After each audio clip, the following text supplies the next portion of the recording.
We begin with what's been a devastating 24 hours in... You were sleeping, the invasion of Ukraine escalated overnight. Until early this morning, some here in Kiev doubted that he would do it. На жаль, ми втратили за сьогодні вже 137 наших героїв.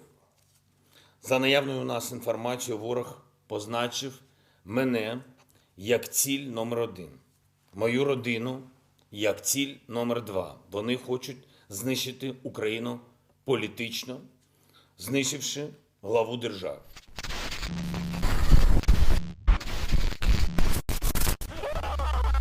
Welcome back. It's the Alternative Perspectives podcast. I'm not alone. This is Jude, right? The AB868. Check for us on all your podcasting platforms, and you can look for us on YouTube as well. Third episode for the week. This is the episode you all will have to pay for. You're just paying for their time as well. But we had to jump in and discuss the situation with Russia and Ukraine. Because, well, we should mention that we're still in Thursday in Trinidad, but it would have been yesterday in Russia that the military strike was announced and started. So now that's why we're here now, jumping in the mix to talk about it. And the thing is, I was up last night. I think I was finishing editing and whatnot, and I saw the videos start to come out. Right? Obviously, most Trinidadians were sleeping at the point in time, so then saw a whole different set of things later on. And so Jude say, listen, I think we should jump into it. I wasn't paying much attention to it way before. And then I started listening a bit recently. And then when Jude say, okay, we're going into it. So I say, okay, let me see how much I could really pick up and understand what's going on. And of course, there's many different sides. And I was very frightened to do the research. Let me tell you why. Because I didn't know where I could look to get unbiased information. Right. You understand what I'm saying? I think that's the most important thing in this whole Russia and Ukraine situation. Where can you get unbiased and fair information, right? Because everybody obviously paints Vladimir Putin as the most evil man. As the devil. You're right. I'm not saying if he is or he isn't. Right. But so I started to dig, and then I found a clip. And in the clip, basically a guy was saying is that, and he's from Russia, and he seems to have some sort of close ties to Putin. And he was saying that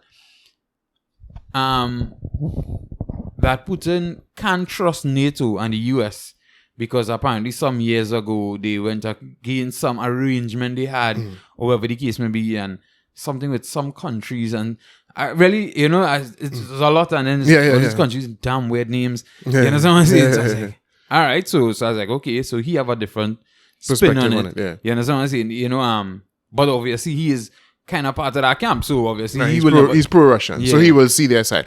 But I think that is what is important. Now, the problem is the news used to be just the news. They just used to give you the facts, and they would try to give you as many facts as much facts as possible, as many facts actually as possible, so that you could form the you could form a proper context and you think about the issue the way you want to think. No, that's not the case. Now everybody is trying to deliver the news in the form of a narrative, and a narrative has a good guy and a bad guy, and when they tell you the news, they want you to feel a particular way about it. They're not just giving you the facts in an unbiased manner. You must watch this news report and feel angry at either Putin or at Biden or Europe or Germany or whomever, right? When in fact what they should just be doing is giving you the facts and you make up your mind.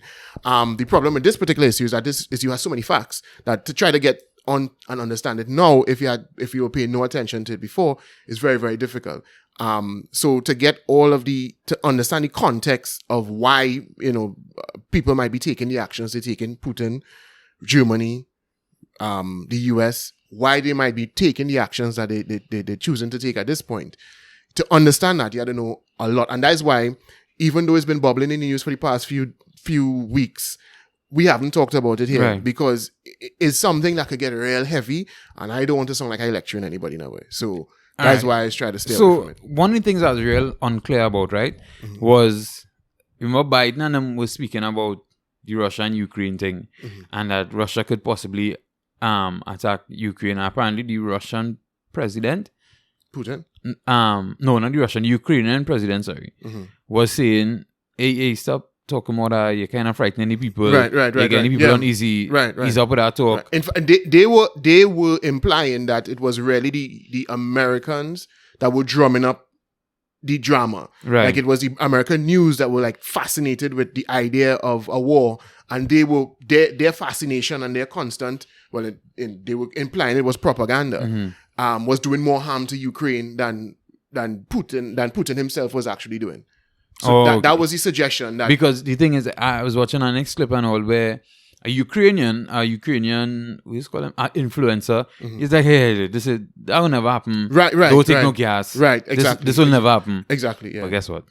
It has happened. It has happened. Yeah. So, but do you think that it might have been the US who forced it into happening with the talk, or do you think Putin was planning to do this? And this is when we get to how this affects us here in Trinidad, I will be going a little bit more into detail about it. But my personal opinion is that I think he made up his mind to do this quite some time ago. Okay. And I think he made up his mind to either do it or threaten to do it. And when I say do it or threaten to do it, he would threaten to do it to get things he would want. And if but he had no problem following through. If you decided he wasn't going to give in, he had no problem following through. All right. So what is it exactly he wants? What it is Ukraine want? What it is the US want? Well, the US and the West, essentially. Well, right, yeah. Well, more the US. To be fair, the US, I think, has a specific goal in mind as well. And we'll get to that just now. But what Russia wants, well, it depends. If you're taking what Russia is saying they want, Russia is saying that they want a de-escalation of the militarization of the Ukraine because it sees it as a threat to Russian integrity. They don't want Ukraine to join NATO, and they feel as if the West, in particular the US, has been making kind of overt motions to indicate that they're not taking that off the table. Right. They're upset about that, and they feel that there's been actions conducted by the West and by Western Europe and the US that could make them feel uncomfortable. Because the one thing we should mention is that there's been constant accusations that the US has been meddling in Ukraine, essentially running Zelensky and all that. Right. So that's the question I was going to ask. So is there a real threat to Russia, or this is all in Putin's head? You understand what I'm saying? Well, I think there's a portion of it that may not be in his head. But the thing is, I think he has aspirations to expand Russian borders anyway. Also, you think he want to come for some of the countries that's bordering Russia? That used to be part of the Soviet Union. Before, right? I think he wants to reclaim some of those. Right, and NATO was put in place to protect these countries coming out of the Soviet Union. Well, to protect Europe from the Soviet Union. Right. And then when the Soviet Union collapsed, in essence, NATO's mandate should have just disappeared because there's no longer Soviet Union. But in Russia then became essentially what the boogeyman, became the new boogeyman after the Soviet itself collapsed. Because it was always understood or believed by many that Russia would try to do this again. They would go empire building again. They wouldn't just let these countries go by and just idly, they would want to reclaim their old glory. Right. And so, in essence, it became it went from fighting against the Soviet Union to just fighting against the Russian Federation, or guarding against, I should say, as a defensive strategy against the Russian Federation. Russia's argument would be, but we don't want to do nothing. We just a normal, peaceful country. We want to exist and be prosperous or whatever. What are you afraid of us for? And then, well, obviously, because of the Cold War and all of that, they would have Western nations wouldn't feel comfortable that they could ever let Russia just, they won't have any ill intentions. They'll just be all cool and nah. So that's the source of the tension. There is basically two groups of people here that don't trust each other, and you could say both of them have good reason not to trust each other. Yeah. and okay, so who wanted Ukraine to join NATO? Ukraine wanted to join NATO, or the US and NATO wanted Ukraine to join? I honestly don't think that NATO really wants the Ukraine to join. I personally don't think so. I don't think that there's anybody there and to be fair, even at this stage, there's no serious talks about Ukraine joining. All that is happening is that the West, and in particular the United States, are refusing to take it off the table. They're dabbling in it. They're trying to show, hey, nah, you ain't go bully we into into leaving any country who wants to join out. But NATO, Ukraine wants to join the alliance. Wants to join NATO. Yeah. Serious. Yeah. Okay, Well, because I guess they want protection just in case. Yes, because what all of these countries fear, in essence, is that many of these old Soviet states, although they're ethnically diverse, they have, like Ukraine, there are large sections of people who are essentially Russian living in those places. Russian-speaking people, they're Russian ethnically, they're Russian historically, all of that. And what could happen, like what has been happening in the Ukraine over the past, since 2014? Yeah, since 2014, is that Russia has been the accusation is Russia has been chucking fire, weaponizing those people in those countries to kind of rise up and undermine those states and eventually bring them back into the Russian Federation fold. Because that's what happened with Crimea, right? When there was a coup in 2014 and they run what's his name? I can't remember his name now. But the president at the time, who was the accusation was he was a Russian puppet essentially, and they ran him. I think that Yuvashenko was his name.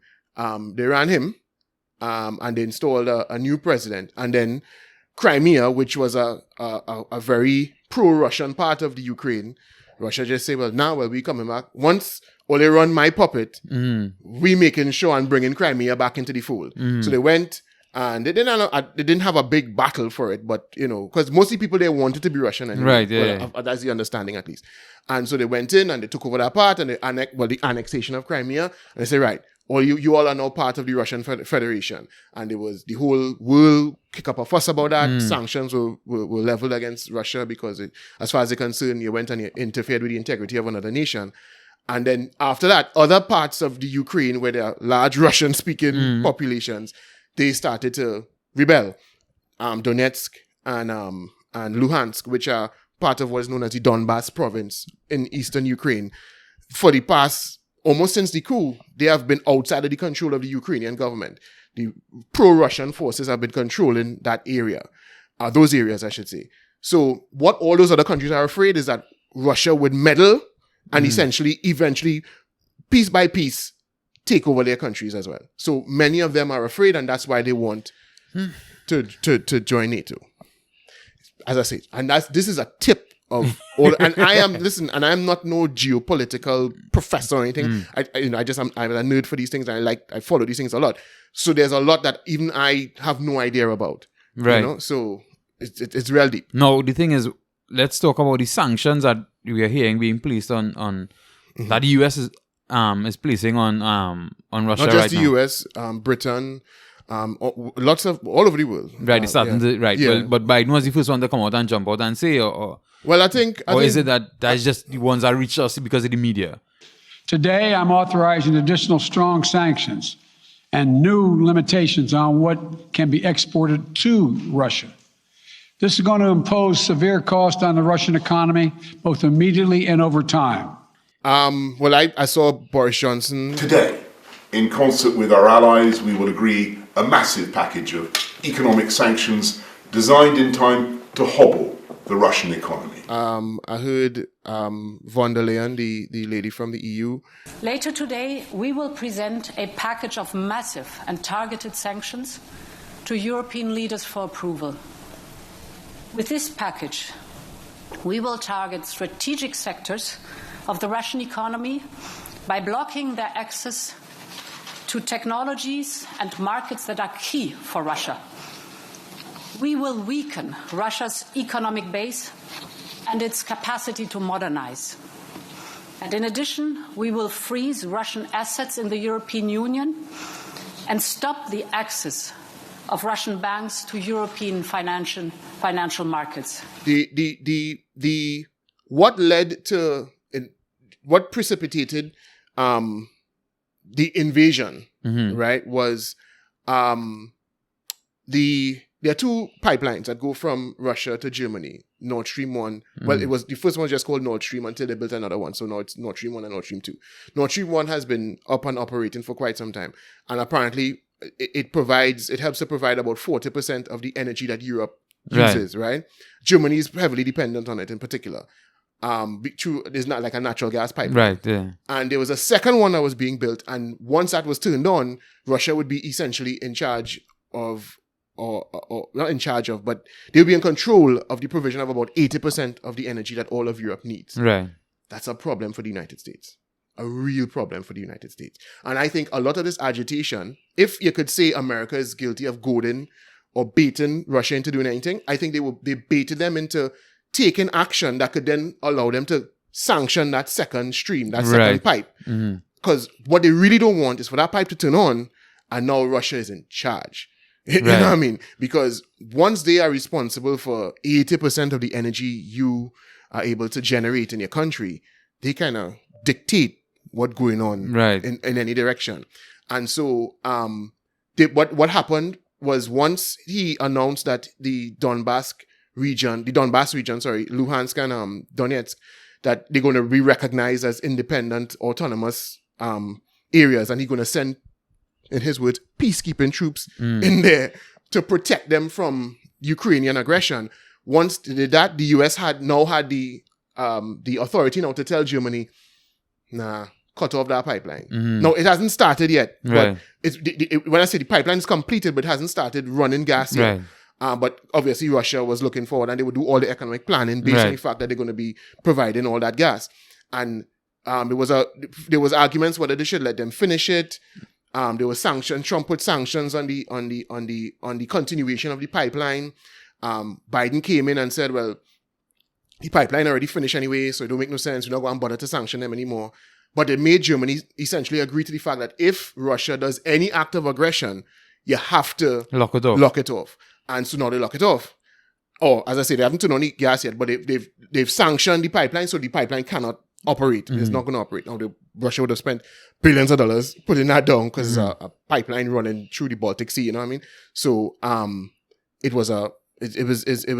would be expensive for them to not have it operate. Right. So one, they poured money, and now you tell me the investment I make, I can't even get back the money I put out, nor even the profits that I thought might have come in. Right. That I was going to use to help build my nation, bring, not bring them out of poverty, but because, it's arguable how much of Moscow, of Russia is in poverty, but you know what I mean? So that would have angered them. So that is the main thing. And that's why I think the full-scale invasion is now in place, because what I'm being made to understand is that if the Europe, Germany in particular, could survive getting around the second pipeline by getting gas through Ukraine, and that's what Russia is trying to avoid. Right. If they take control of Ukraine, now you don't have a second option. Right. Now you kind of have to come back to the table and bargain with me if you want your natural gas, because apparently they could get through Ukraine. It's more expensive, it's less efficient.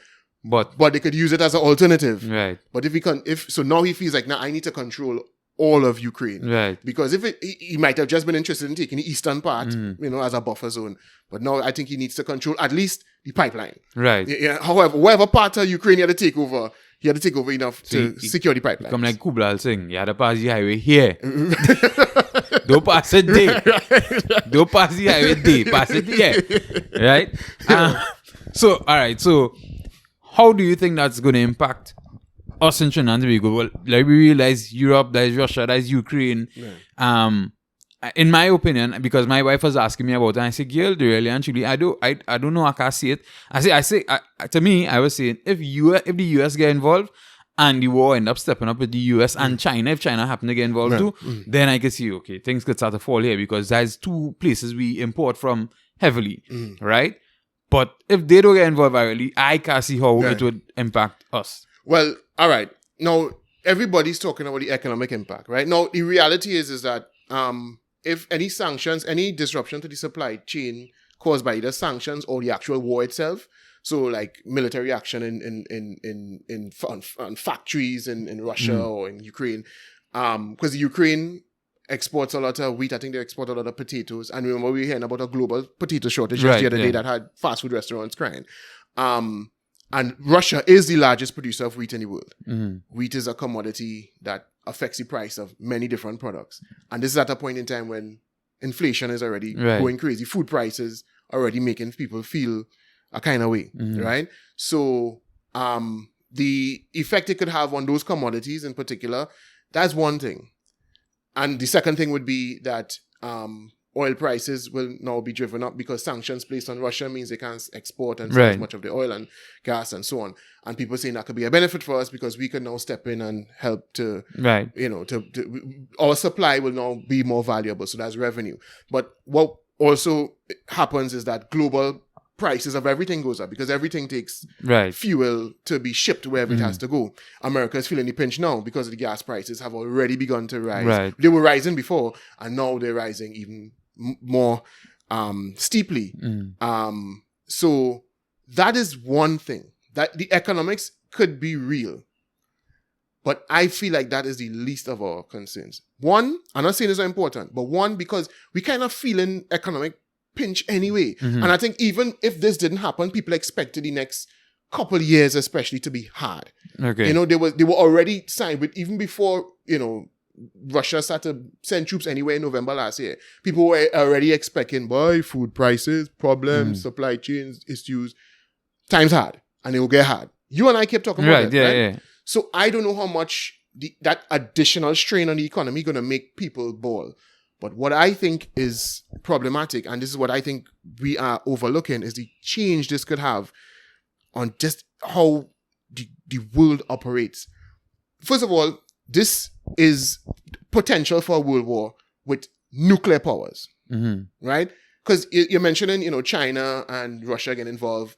And if they get involved, well, you know, there's pressure because of well, China is saying imports or whatever. But the imports, those are nuclear powers. This is not your granny World War. Right? Yeah. This could get wild and stupid real fast. And people will say, oh, well, you know, none of them go let off one because everybody once they let off one, party done. But who knows what will happen? They said he wouldn't invade. When the dick measuring contest start, well, it doesn't start, right? And you care back down, and I care back down, and because the thing is, if Russia is successful, and I think they will be, in taking over the Ukraine. That's just my personal opinion. Nobody can tell the future. There's a crazy thing. But I just personally feel they will be successful. I think the Ukrainians are going to put up a very, you know, sturdy fight. The West is going to huff and puff and sanction and da-da-da-da-da. But ultimately, there's only so much they could do. That's my next point. Does the U.S. actually want to get involved? I mean, you might get involved sanction-wise, but to talk about pick up troops, send troops, and actually fight the war. Now, I understand that they may have threatened that and whatever before, but then sometimes when they lie down in their bed, dog, and they realize, boy, if we get into that could destabilize everything for everybody, you know. Right. You understand? And then, you know, people say China, and I think China right now, I think China don't want to play that game right now. That's in my opinion. I think China right now want to make money, dog. And I mean, I'm not saying that, but if my brethren under pressure that I had to jump out, I could jump out. But I think China right now will be real hesitant. I think China right now is not about making money and not through that now, in my opinion. Yeah, but here, and this is what I'm saying, it could change the whole dynamic, the global dynamic of geopolitics. I think remember you asked me if I felt he was going to do it anyway. Yeah. And I said I'll get into it later, why that's important. I think that those Eastern nations are recognizing that the West is weak. They're recognizing that the US and Western Europe and all of these what we know as the developed world, they're weak. They have a lot of political fragmentation. They're consumed with all kind of bullshit, internal politics. Black Lives Matter. Crushing that. Transgenderism. Right.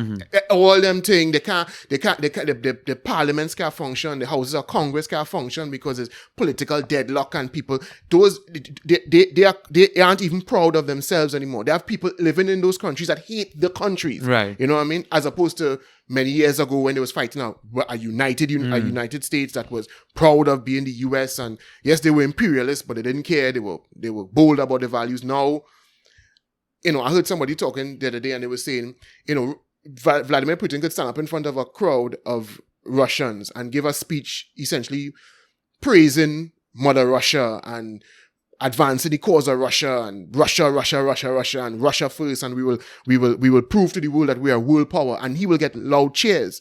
If you say that as a president in the United States, they'll write up all kind of articles about you. That's what they call Trump all kind of names for saying exactly America first. For being patriotic, because Right. they were the patriots and the Right. and, So they will equate patriotism with racism and da. So leaders in the West can't even drum up that patriotic support in their own country because people in the country hate each other. Mm-hmm. And I think China and Russia are recognizing that. And they're saying this is the time to pounce. And I think they will press the button hard. And I think that that will result in either in one of two things. A world war, because at some point people say, no, we just can't let this continue. Or two, a complete shift in the dynamic from the West to the East. Right. Because if, as I keep saying, if Russia is successful, what is going to stop China from saying, well, Taiwan is about time, you know, dog? Yeah, come on. Is about time. You understand what I'm saying? Come in. Because they don't recognize anywhere called Taiwan. Yeah. You understand what I'm saying? So it's the Republic of China. Mm. So it ain't going to take long for, and they go say, wait, all this pretend, this autonomous scenario in Hong Kong. No. Just come back into the fold. This is that. Let you do away with this bullshit, this one China, two system. No. One system right through. All them islands in the Pacific that they're saying, hey, they want to take claim to. We'll go stop them now. Because they will see, well, the West don't want our war, the West don't want our beef, and then where does that go from there? So when people start to tease the politicians, the Bidens, hey, look what happened under you, you know what I mean? You call Trump all kind of thing, but they didn't do nothing under you. Look how the East is rising. He might, who knows what he could do? You understand? He's senile. You know what I mean? He barely there. Who knows what he could do? So the thing is, right? So let me break it down for you. Basically, what it is, long time, the states, and on that side, they were the bad boys now, but now they turn into family men. You understand? And the other men who was a little under them say, dog, we coming up, you're a family man now, you soft, we can do what we want. We lock it down the place. You understand what I'm saying? And so that is where we are now. Let me ask you a question though. Do you think, because obviously there's a big debate, and we ain't trying to carry this too long, so we still kind of within the time. Do you think if Trump was in power, this would have happened? Well, Trump was in power and it didn't happen. Well, I know, but if Trump was still in power. Well,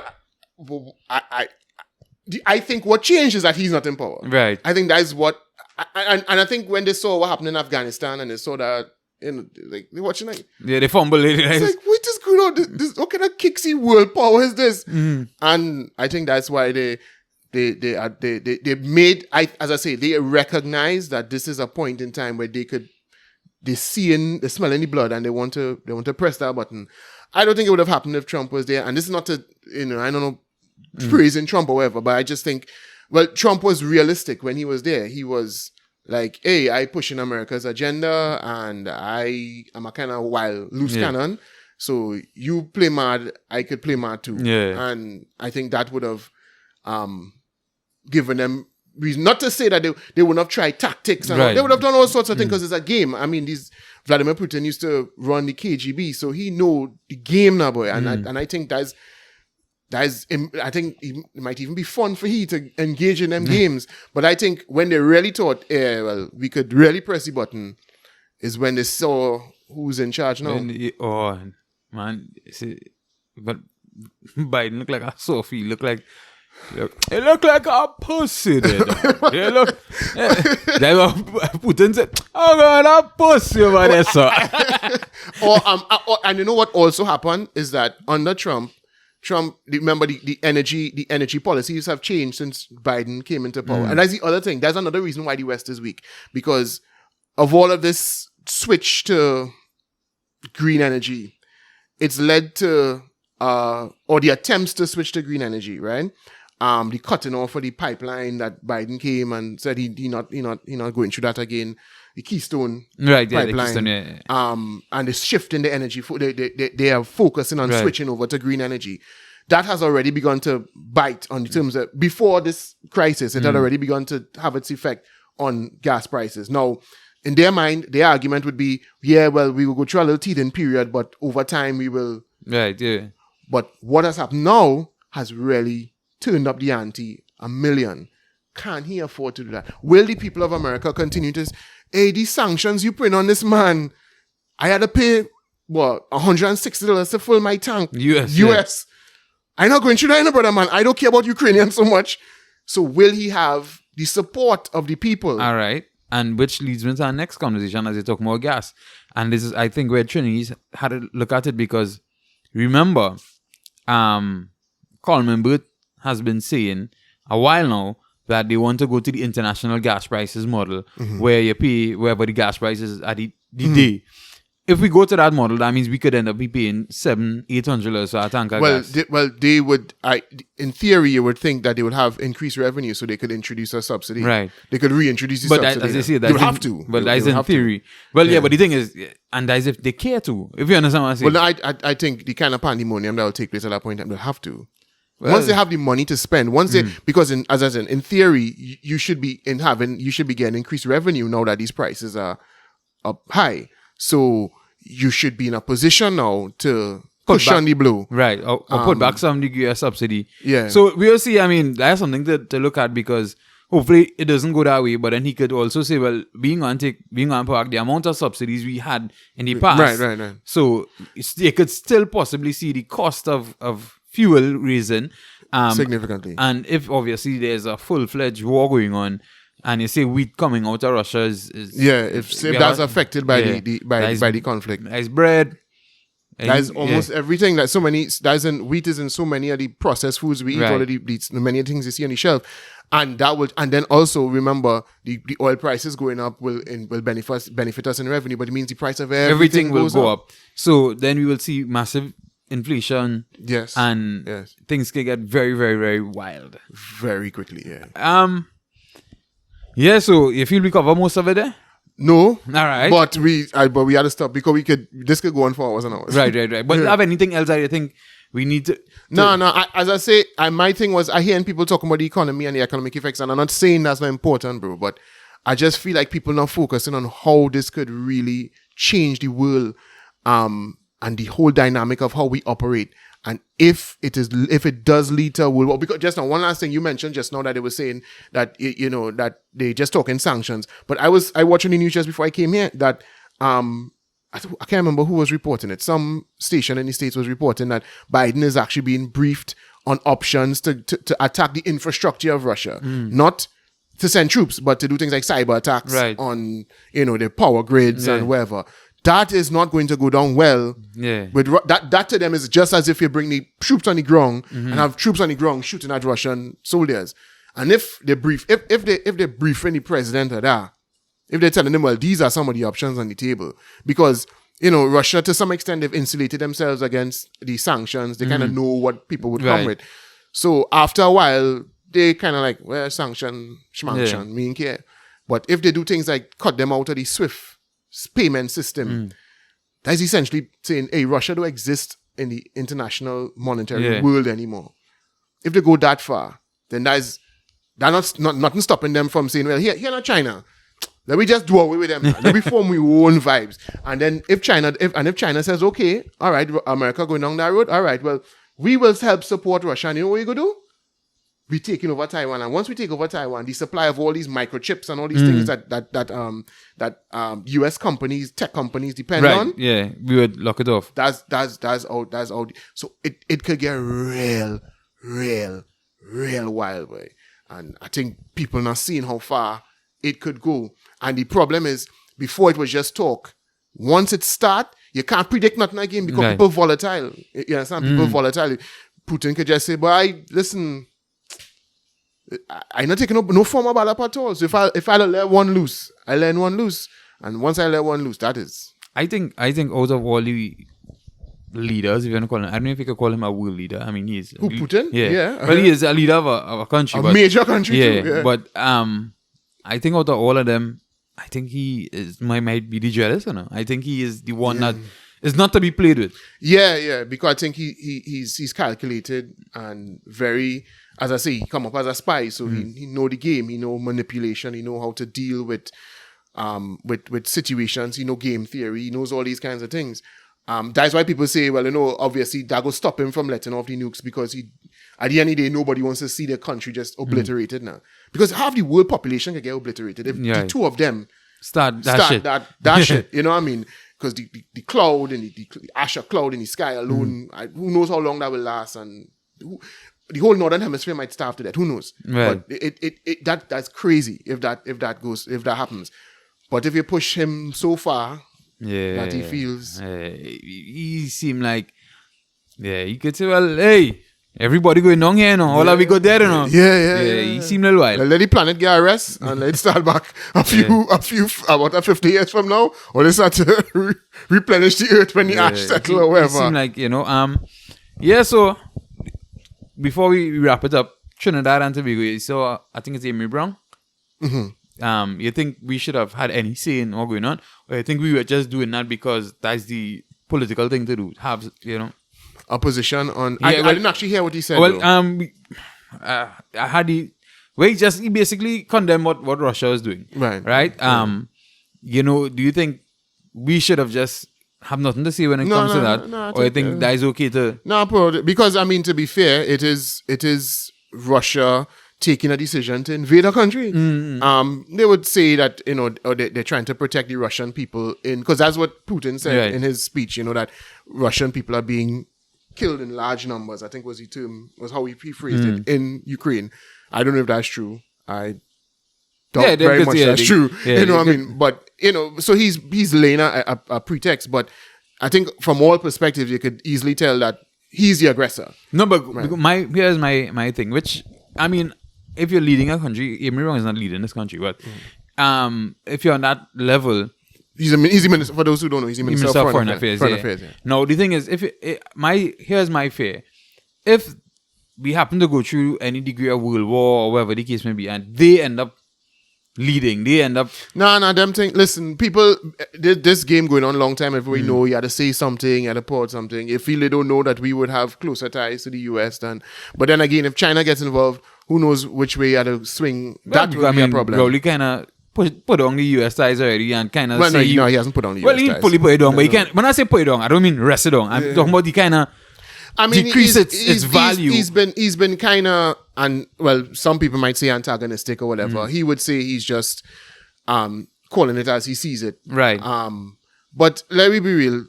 Me personally, I don't think that people don't know behind the scenes whose back is being scratched by whom. So I don't think that in the grand scheme of things, what position we take at this point in time makes a big difference. I do think that if it goes to World War III and it doesn't get nuclear, but there's a hot war going on across the world where we don't start to use nuclear weapons yet, but it is an active conflict and it involves China and the US. At that stage, it might get a little bit dicey as to how we position ourselves. Right. Because we have, over the past few years, become, very close to China. Right. And some might say even dependent on China. So I don't know what might happen at that stage. But right now, I don't think it's a big scene to say, well, what we condemn any actions of Russia and so on. Right. I just say because I saw a meme today which they say, stay out of that because Trinidad army man is only fight for girl now. Boy. So don't try and tie up the man and them thing now. Right? Well, yeah, that's not wrong at all. So once again, thanks for viewing. Quick, short, discuss, and obviously head to YouTube and we could have the conversation in the comment section on YouTube. For the people, and we are saying at the end of the day, different perspective. Yeah. Yeah. That's what it's about. Yeah. Alternative perspectives.